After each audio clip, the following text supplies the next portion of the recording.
salut tous. Au nom du Seigneur. Nous rendons les multiples actions de grâce à notre Seigneur.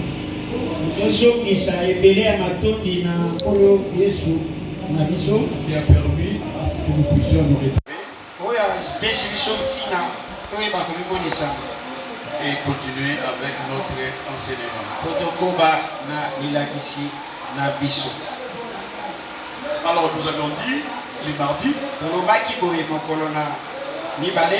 que le corps du taureau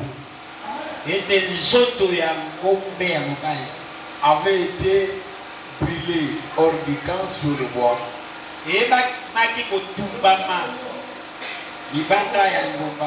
Comme un sacrifice de péché, c'est-à-dire un sacrifice d'expiation. Voilà pourquoi le Seigneur Jésus-Christ, qui est notre taureau expiatoire, a été crucifié hors de la ville de Jérusalem, principalement sur la montagne de Golgotha, qui en hébreu signifie briller de crâne. Et il a été crucifié sur les bois, c'est-à-dire sur la croix. Et nous avions dit, le fait pour le Seigneur Jésus d'être crucifié sur la croix, non seulement nos péchés ont été crucifiés avec lui, mais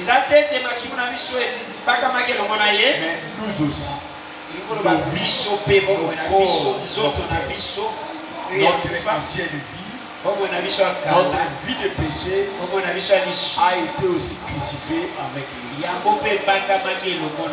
telle enseigne que lui il est mort, nous aussi nous sommes morts. Et il est ressuscité d'entre les morts, nous aussi nous sommes ressuscités avec lui. Jésus vit dans une nouveauté de vie. Nous aussi, nous marchons à une nouveauté de vie. Mais si vous constatez qu'un chrétien, frère ou sœur, n'a pas été crucifié avec Christ, il n'est pas encore mort, et il continue à vivre dans le péché, c'est qu'il n'a pas compris la grâce de Dieu. Le mystère que Jésus avait accompli, c'est la croix. Alors nous continuons parce que nous sommes toujours sur les taureaux expiatoires. Le jour où Aaron, plutôt Moïse, avait pris les taureaux expiatoires, il l'a égorgé, il a pris les parties intérieures, il les a offerts à Dieu comme un sacrifice consumé par les feux sur l'autel. Mais les autres parties ont été brûlées hors du camp sur les bois comme sacrifice pour les péchés. Donc ce jour-là, un seul taureau a été donné en sacrifice. Un seul. Le jour-là. Mais est-ce qu'il y avait qu'un seul taureau qui était immolé? Nous disons non. Mais les jours-là, il n'y avait qu'un seul taureau.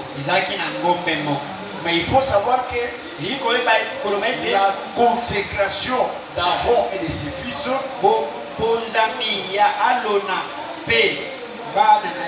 avait duré quelques jours. Et chaque jour, on devait égorger un taureau. C'est ce que nous allons maintenant voir parce que nous parlons du taureau expiatoire. chaque jour, on immolait, on égorgeait un taureau. Alors, combien de taureaux avaient-ils été tués? C'est ce que nous allons voir. Et la durée de la consécration, elle a fait combien de jours? C'est ce que nous allons voir aujourd'hui. Avant d'aborder les deux béliers, nous sommes dans Lévitique chapitre 8. Nous lisons les versets 33 à 35. On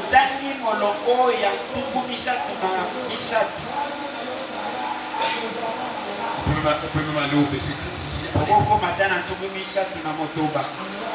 Nombre, Lévitique 8 plutôt, verset 33 à 36. Dieu dit ceci.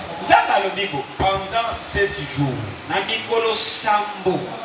vous ne sortirez point de l'entrée de la tente d'assignation.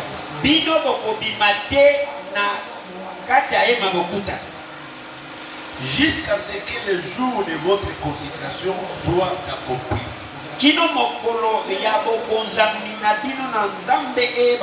Car 7 jours seront employés à vous consacrer.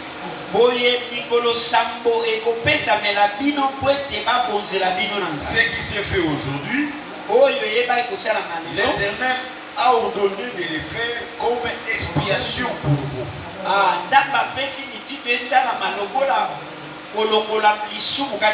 Vous resterez donc 7 jours à l'entrée de la tente d'assignation.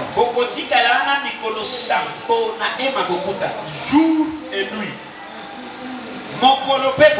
Et vous observerez le commandement de l'Éternel.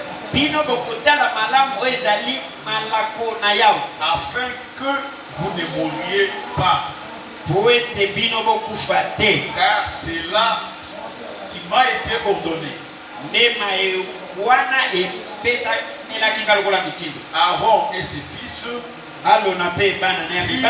toutes les choses que l'Éternel avait ordonnées par Moïse.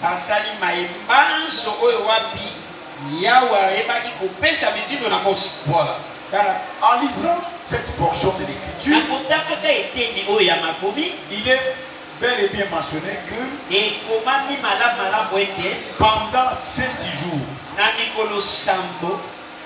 vous ne sortirez point de l'entrée de la tente d'assignation jusqu'à ce que le jour de votre consécration soit accompli. Donc Aaron et ses fils, depuis le premier jour où Moïse les avait lavés, il les a revêtis de vêtements sacerdotaux. Il les a oués. Il a fait leur expiation en tuant un taureau expiatoire. À partir de ce jour-là, Dieu a dit Aaron et ses fils devaient rester dans la tente d'assignation, dans l'enclos du tabernacle. Il devait rester là-bas. Pendant combien de jours? Pendant 7 jours. Ils doivent rester là-bas et ne peuvent pas sortir jusqu'à ce que le jour de leur consécration, les jours aux prières, jusqu'à ce que le jour de leur consécration soit accompli. Parce que 7 jours seront employés à consacrer Aaron et ses fils. C'est ce que le Seigneur a ordonné. Donc, nous comprenons que la consécration d'Aaron et de ses fils n'avait pas eu lieu en un seul jour. Donc, la consécration d'Aaron et de ses fils avait duré 7 jours. En commençant par les premiers jours, les deuxièmes jours, les troisièmes jours, les quatrièmes jours, les cinquièmes jours, les sixièmes jours et les septièmes jours. Ce sont là les 7 jours que Dieu avait réservé pour que la consécration d'Aaron et de ses fils soit faite. Et cette consécration doit durer 7 jours. Donc la consécration d'Aaron et de ses fils n'avait pas eu lieu en un seul jour. Donc la durée de la consécration était de 7 jours. Alors, dès le premier jour où Moïse a commencé à les consacrer, donc dès le premier jour, Aaron et ses fils devaient rester dans la tente d'assignation et ne pouvaient plus sortir de la tente d'assignation jusqu'à ce que la consécration soit faite. Et la consécration devait se faire pendant 7 jours. Donc pendant 7 jours, Aaron et ses fils devaient rester dans la tente d'assignation. C'est ce que nous allons maintenant expliquer. Et le Dieu dit nuit et jour. Que ce soit le jour, que ce soit la nuit, Aaron et ses fils doivent rester dans la tente d'assignation. Tant que les 7 jours de consécration, de leur consécration, n'est pas encore accompli, ils ne peuvent pas quitter la tente d'assignation. Acclamons le Seigneur. Voilà pourquoi c'est que le jour où on établit un ministre, c'est le jour où on consacre un ministre, nous devons aussi respecter cette écriture. La durée de la consécration doit se faire pendant 7 jours. Il doit rester 7 jours, nuit et jour. Il ne peut pas quitter la tente d'assignation, il ne peut pas sortir. Parce que la consécration ne peut pas se limiter à un seul jour. C'est pendant 7 jours. C'est ce que Dieu dit à Moïse. Et c'est ce que Moïse aussi a fait. Donc, à partir du premier jour, Aaron et ses fils sont restés dans la tente d'assignation.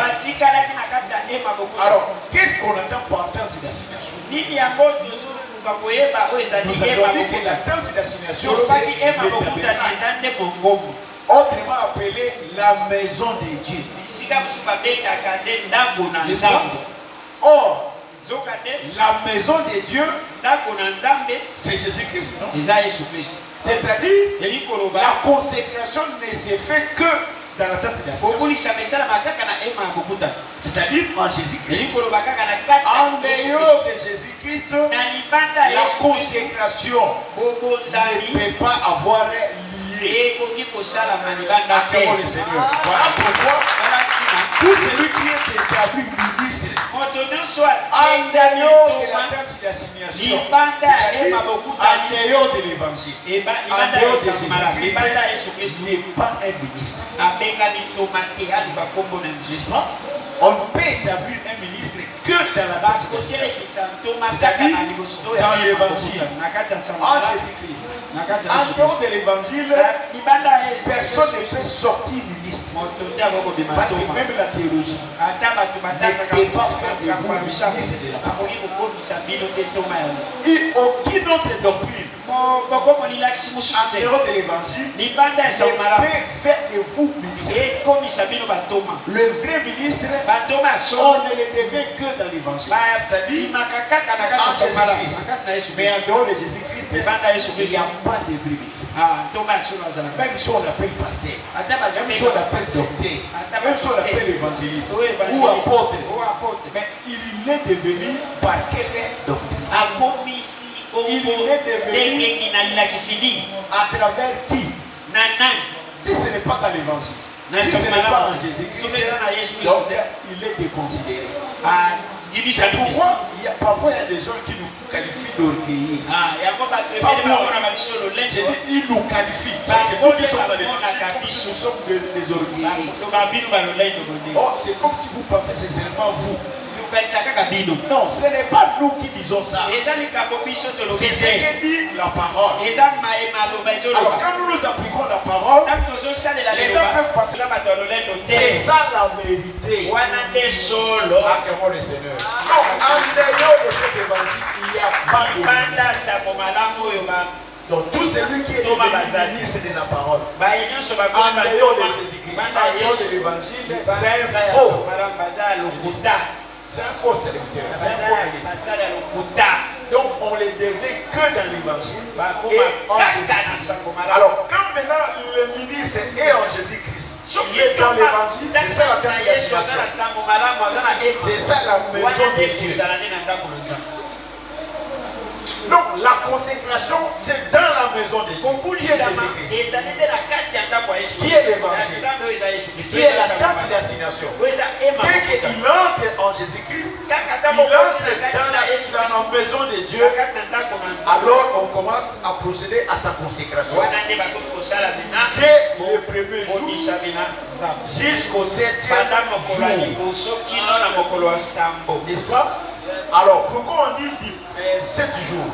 En réalité, même si on dit 7 jours physiquement comme ça, mais aujourd'hui, les 7 jours ne sont plus physiques. Donc cela ne veut pas dire que nous devons rester ici pendant 7 jours physiquement comme ça.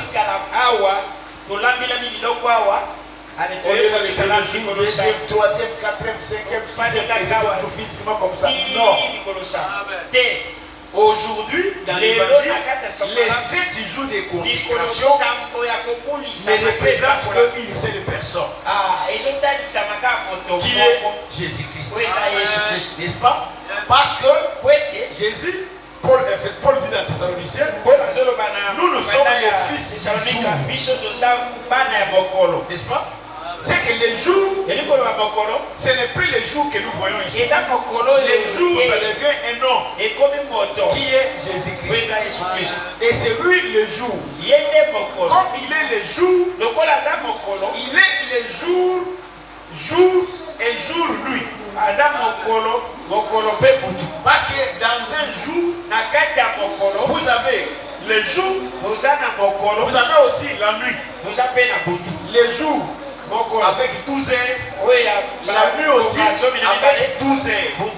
C'est qui donne combien? 24. Voilà pourquoi Jésus-Christ c'est lui le jour. Parce qu'en lui, nous enseignons les jours avec les 12 apôtres, la nuit avec les 12 tribus d'Israël. C'est qui donne 24. Le 24 veillard cité dans Apocalypse.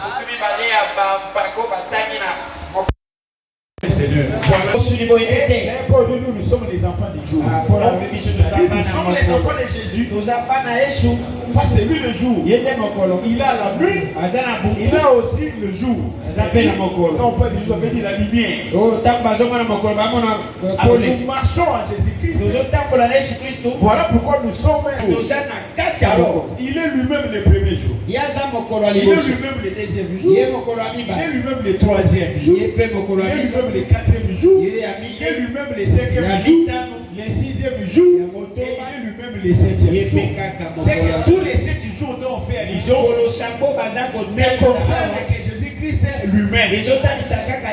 Acclamons le Seigneur. Donc il arrive le 7e jour, Dieu se repose.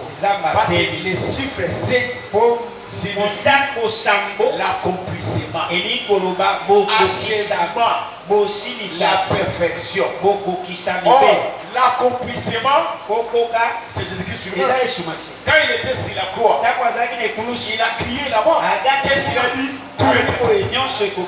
Acclamons le Seigneur. C'est pour dire que c'est l'accomplissement, c'est lui l'achèvement, c'est lui-même la perfection.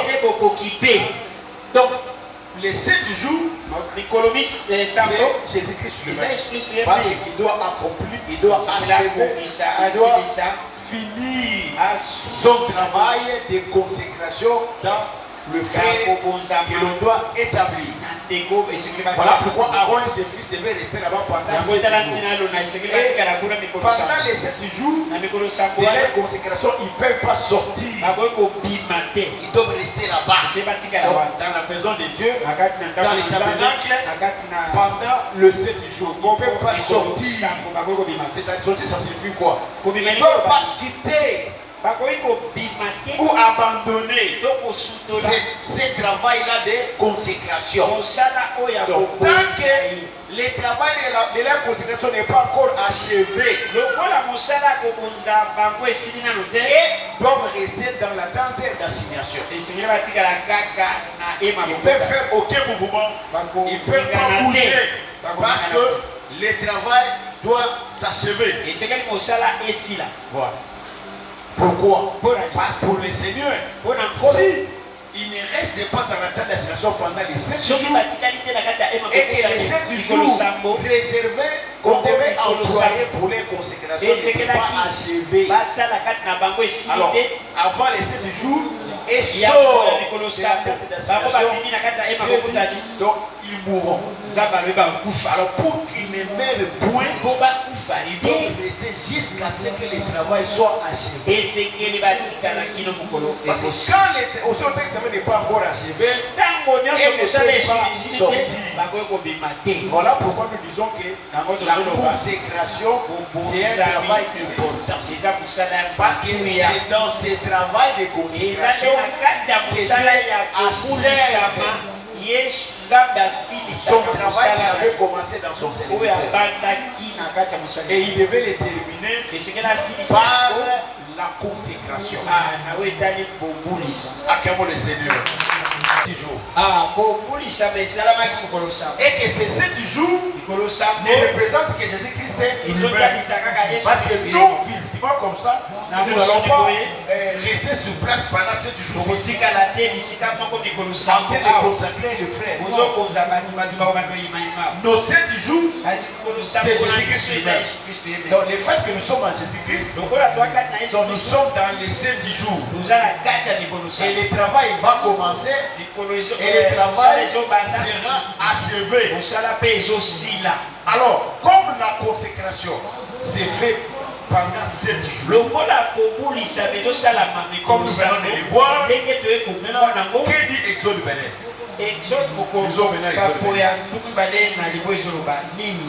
Exode 29, verset 36 à 37. Exode 29. Tu peux commencer à partir du verset 35.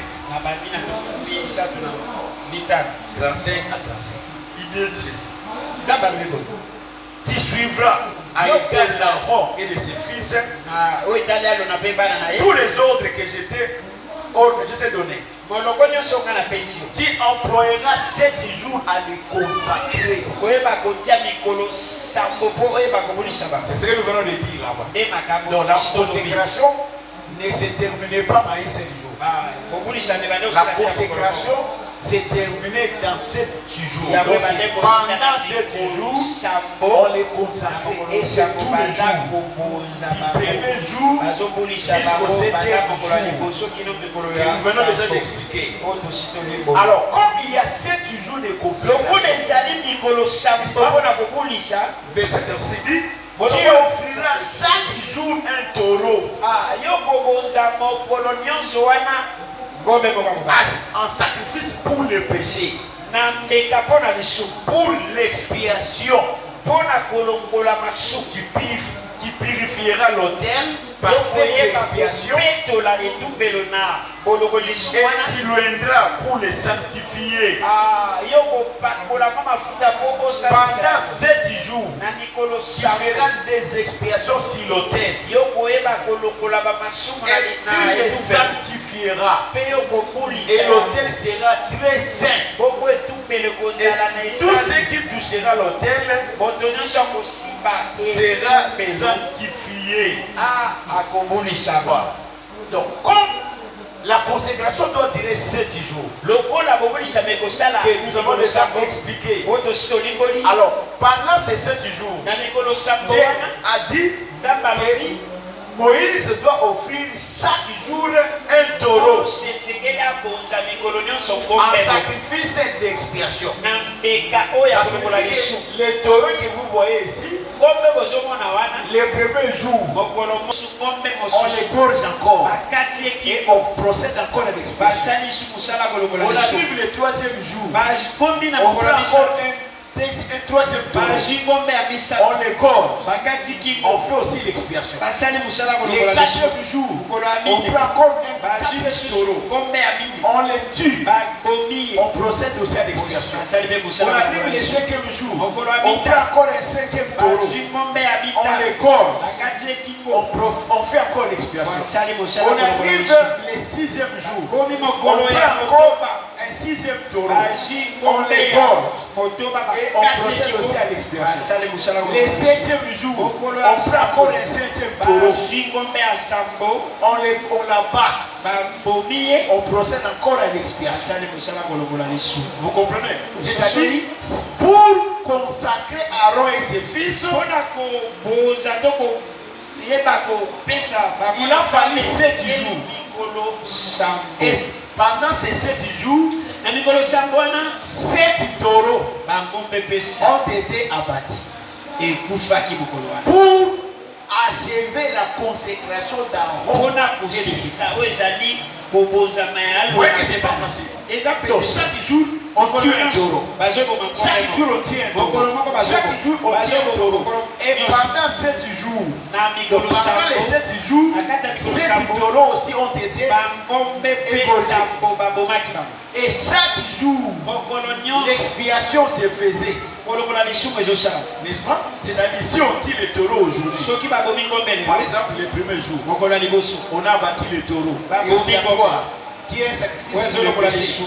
Son sang a coulé. On a pris ce sang-là. On a fait l'expiation sur le sang du premier taureau a été répandu sur l'autel. On arrive le 2e jour. On tire encore les taureaux. On prend encore ce sang. On fait l'expiation sur l'autel. Le sang du taureau, du 2e taureau aussi, est répandu sur l'autel. Le 3e jour, on tient encore les taureaux. On prend encore son sang. On fait l'expiation sur l'autel. Donc, le sang est répandu encore sur l'autel. 4e jour, même chose. 5e, même chose. 6e, même chose. Le 7e jour, les 7e taureaux, on la bat encore. On prend encore son sang. On fait l'expiation sur l'autel. On a répandu les sangs encore sur l'autel. Et vous allez comprendre que le sang du taureau est répandu sur l'autel 7 fois. N'est-ce pas? Donc pendant 7 jours, le premier jour, on a répandu les sangs sur l'autel. Le 2e jour, on a répandu les sangs sur l'autel. Le 3e jour, on a répandu les sangs sur l'autel. Le 4e, on a fait la même chose. Le 5e, la même chose. Le 6e jour, la même chose. Et le 7e jour, on répand encore les sangs du 7e taureau sur l'autel.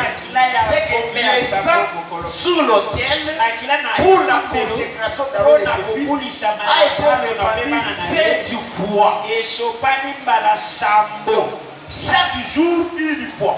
Et pendant les 7 jours, les sangs est répandu 7 fois. Donc, nous avons d'abord 7 jours de la consécration. Nous avons 7 taureaux égorgés pour la consécration. Nous avons encore 7 fois l'aspersion du sang sur l'autel. Donc 7 jours, 7 taureaux, 7 fois les sangs versés ou répandus sur notre terre. Parce que le Dieu que nous servons, il aime le chiffre 7. Il aime le chiffre 7. Voilà pourquoi la consécration devait durer 7 jours. Parce que les chiffres 7 représentent l'accomplissement, l'achèvement, la perfection. Et ce chiffre 7, c'est lui-même Dieu. C'est lui-même Jésus-Christ. Deuxièmement, on doit prendre 7 taureaux. Et on va les tuer jour par jour. Un taureau par jour. Un taureau par jour. Un taureau par jour. Un taureau par jour. Un taureau par jour. On a 7 taureaux. Or, nous avions déjà interprété que le taureau expiatoire, qui est un sacrifice pour les péchés, c'est Jésus-Christ. Alors maintenant, si on prend 7 taureaux et on les tue tous les jours, premier jour, deuxième jour, est-ce que Jésus devait aussi mourir 7 fois? Hein? Il devait mourir 7 fois? Non. Non. L'Écriture dit Jésus s'est offert en sacrifice une seule fois pour toutes. Vous comprenez? Cela signifie que les 7 taureaux dont on parle maintenant, donc tous les 7 taureaux là ne représentent qu'une seule personne, qui est Jésus-Christ. Acclamons le Seigneur. Donc c'est le même Jésus. Les taureaux du premier jour, c'est lui Jésus. Les taureaux du deuxième jour, c'est lui Jésus. Du troisième, c'est lui Jésus.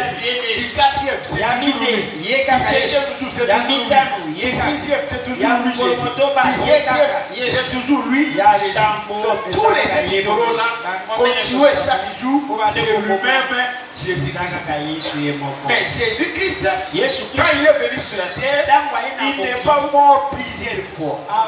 L'Écriture est claire. Jésus, à la fin des temps, il est apparu et il est mort une seule fois pour toutes. Il ne mourra plus. Non, il ne va plus mourir plusieurs fois. Donc, n'attendez pas que Jésus revienne encore mourir pour nous les pécheurs. Il a offert à Dieu un sacrifice pour l'expiation de nos péchés, son propre corps. Et il l'a fait une seule fois. Parce que Jésus a dit, Paul a dit dans l'hébreu, il n'a voulu ni sacrifice, ni offrande, ni holocauste pour les péchés. Mais tu m'as formé un corps. Dans le rouleau du livre, il est question de moi.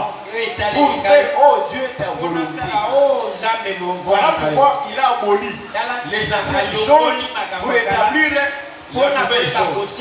Et dans la nouvelle chose, c'est lui-même Jésus qui s'offre le sacrifice. C'est-à-dire, il donne sa vie à la mort. Et il l'a fait une seule fois. Et c'est fini. Jésus ne viendra plus pour mourir comme un sacrifice pour le péché. Il l'a fait une seule fois. Il ne reviendra plus sur la terre. Mourir encore sur la croix pour le péché. C'est fini. Il l'a fait une seule fois. Mais dans la loi de Moïse, cela se faisait plusieurs fois. Mais lui, il a accompli un seul sacrifice qui est parfait. Voilà pourquoi, pour que les sacrifices soient parfaits, il a fallu 7 taureaux. Parce que le chiffre 7 signifie la perfection. Donc pour que la consécration soit parfaite, il a fallu qu'on égorge 7 taureaux jour par jour. Alors lui, Jésus, quand il vient, il offre à Dieu un sacrifice qui est parfait pour l'éternité. Parce que lui-même, Jésus-Christ, il est parfait. C'est-à-dire qu'il est 7 taureaux. Acclamons le Seigneur. les 7 taureaux. Donc il est parfait. Et par un seul sacrifice, il a amené les assistants à la perfection. Parce que Aaron et ses fils devaient être amenés à la perfection. Mais pour qu'ils soient amenés à la perfection, il a fallu qu'on égorge 7 taureaux. Mais Jésus, il est lui-même les 7 taureaux. Et quand il s'offre un sacrifice, il amène les assistants à la perfection par son seul sacrifice. Acclamons le Seigneur. Voilà pourquoi il va plus mourir encore plusieurs fois. Alors ça c'est les 7 taureaux. Mais Dieu dit, l'expiation doit se faire tous les jours. Le premier jour, on fait l'expiation parce qu'on a tué le premier taureau. L'expiation se fait sur l'autel en répandant les sang sur l'autel. Parce que le sang représente la vie du taureau. Et quand le sang jaillit, c'est que la vie du taureau a été répandue. Et la vie de toute chair, c'est son âme. Et l'âme de toute chair est dans son sang. Donc le sang, c'est l'âme de quelqu'un. Le sang, c'est la vie de quelqu'un. Et quand le sang est répandu, c'est la vie qui est tombée. Voilà pourquoi Jésus, quand il donne sa vie pour ses brebis, son sang qui a été répandu, pour que nous puissions obtenir le pardon de nos péchés. Alors, l'expiation devait se faire sur l'autel en répandant les sangs du taureau sur l'autel. Le premier jour, on a répandu les sangs. Le deuxième jour, on a répandu les sangs. Troisième, quatrième, cinquième, sixième, septième jour, c'est que le sang a été répandu sur l'autel 7 fois. N'est-ce pas? Mais regardez aussi. Si nous lisons Lévitique 8, verset 11 et Exode 40, verset 10, on va vous dire que Moïse avait versé l'huile d'onction sur l'autel 7 fois. Pour que l'autel soit très saint. Mais il l'a fait en un seul jour. Le premier jour, il a répandu l'huile d'onction sur l'autel 7 fois. Et l'autel est devenu très saint. Kodesh, Kodesh. Donc très saint. Le premier jour. C'est que l'huile d'onction, je l'avais déjà expliqué, c'est le Saint-Esprit. Donc le Saint-Esprit aussi sanctifie. N'est-ce pas? Et quand on l'a versé sur l'autel, l'autel c'est Dieu lui-même, l'autel c'est Jésus-Christ, l'autel c'est la parole. Donc, il est devenu très saint. Mais il n'y a pas seulement l'huile d'onction qui sanctifie. Les sangs du taureau aussi sanctifient. Voilà pourquoi les sangs du taureau a été répandu sur l'autel aussi 7 fois. Comme l'huile d'onction avait aussi été répandu sur l'autel 7 fois. Les sangs aussi devaient aussi être versés sur l'autel 7 fois. Chaque jour, on répand une fois. Et pendant les 7 jours, les sangs a été répandus 7 fois. Pourquoi? Parce que les chiffres 7, c'est la perfection, l'achèvement. Acclamons le Seigneur. Voilà pourquoi le petit dit, il va faire l'expiation pendant 7 jours. C'est-à-dire il répand les sangs pendant 7 jours. En répandant les sangs sur l'autel, il a purifié l'autel. Ça c'est la première chose. Donc les sangs purifient. Il a purifié l'autel. Non seulement il a purifié l'autel, mais il l'a sanctifié. Donc les sang aussi sanctifie. Comme l'huile aussi sanctifie. Donc les sangs aussi sanctifient. Voilà pourquoi nous sommes sanctifiés par l'offrande du corps de Jésus-Christ. Nous sommes sanctifiés par les sangs de Jésus-Christ. Acclamons le Seigneur. Or, le sang de Jésus, c'est la parole. C'est ça la vérité. Il y a du Père. Je me sanctifie moi-même pour eux. Sanctifie-les par ta vérité. Ta parole est la vérité. Acclamons le Seigneur. Donc, on a sanctifié l'autel par les sangs pendant 7 fois. Et l'autel a été rendu très saint. Pour dire Kodesh, c'est très saint. Donc l'huile d'oignon a rendu l'autel très saint. Les sangs aussi répandus 7 fois. En fait, l'autel aussi soit rendu très saint. Acclamons le Seigneur. Et le fait que le sang a été répandu 7 fois, Dieu dit que tout celui qui va toucher cet autel sera sanctifié. Donc toute chose qui va toucher cet autel sera sanctifiée. Or, l'autel c'est Jésus-Christ. L'autel c'est la parole. L'autel c'est l'évangile. C'est que Jésus est sanctifié. La parole est sanctifiée. L'évangile est sanctifié. Il est très saint. Et tout celui qui touche Jésus, lui aussi devait sanctifier. Tout celui qui touche la parole, il devait aussi sanctifier. N'est-ce pas?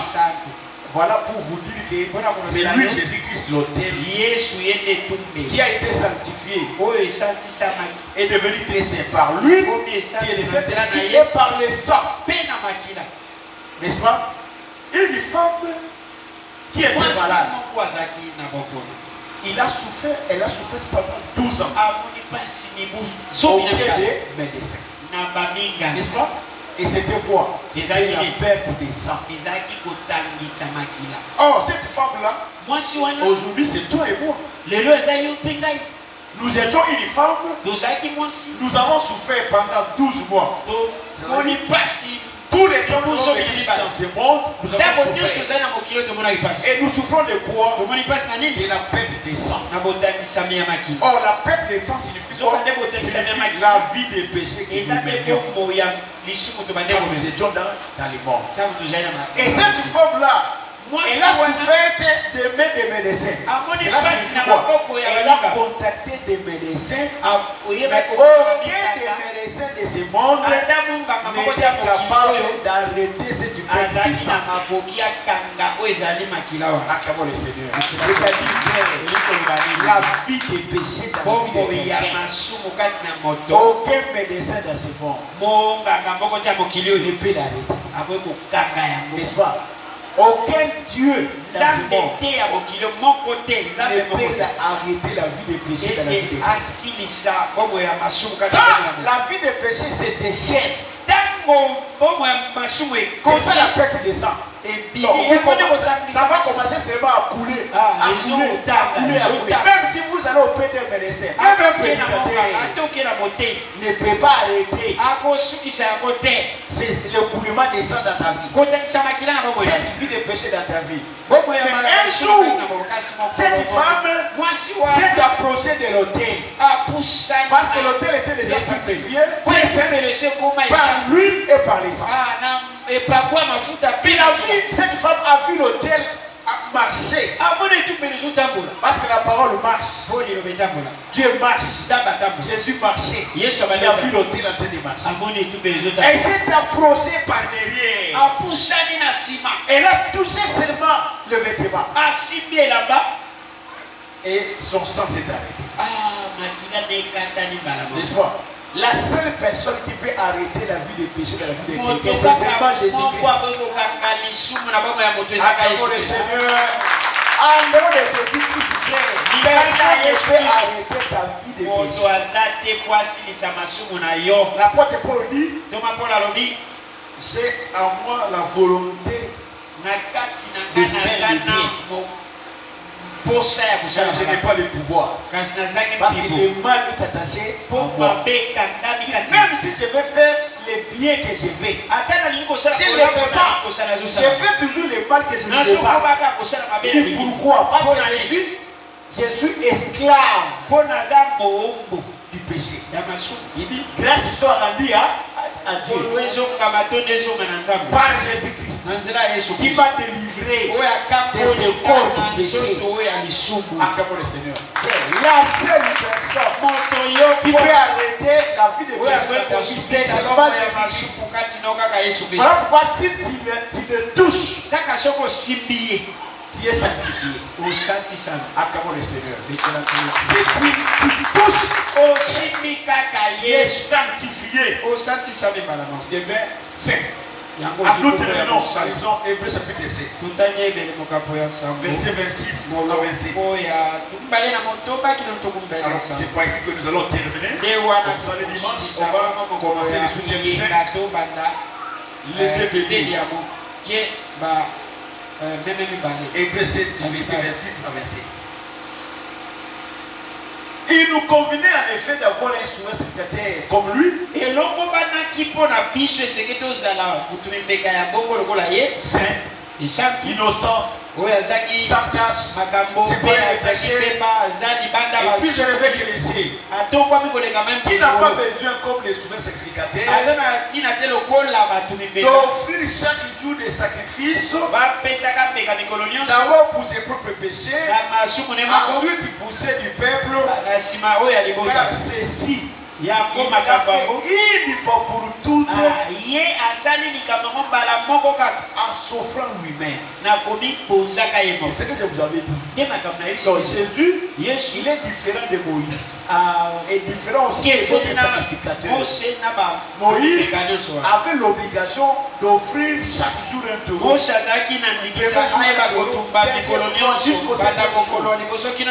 Comme sacrifice de péché.